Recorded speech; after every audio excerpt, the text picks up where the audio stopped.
भविष्य का अर्थतंत्र।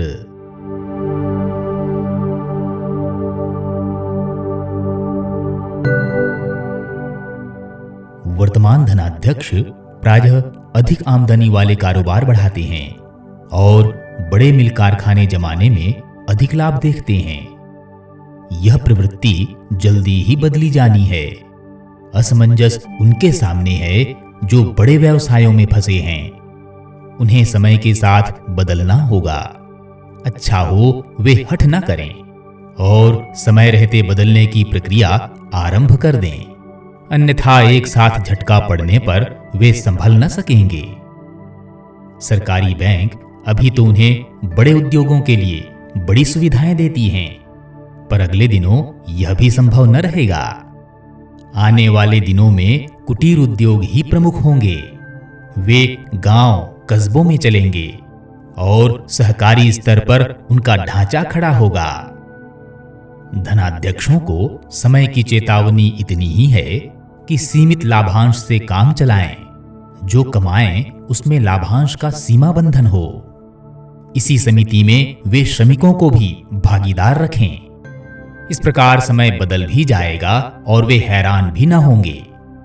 अगले दिनों अर्थतंत्र चलेगा इसी तरह, मुड़ेगा इसी तरफ।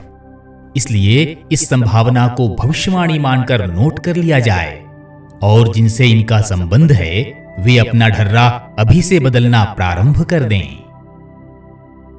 आज धनिक अपने परिवार के लिए निर्वाह से अधिक जुटा लेते हैं।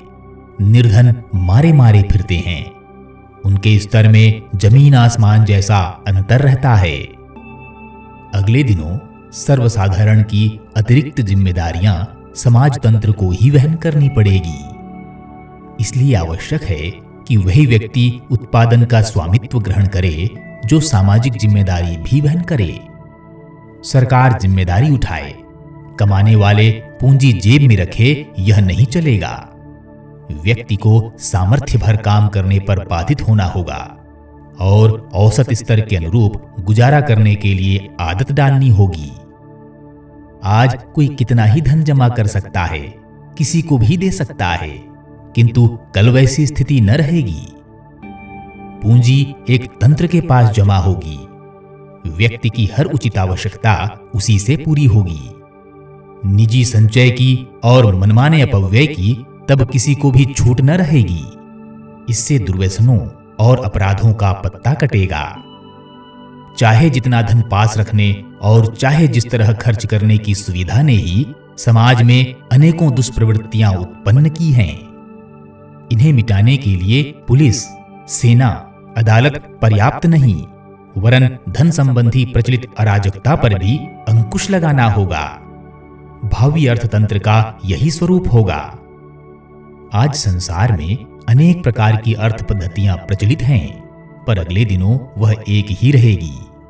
वृहत परिवार व्यवस्था इसी को कहते हैं।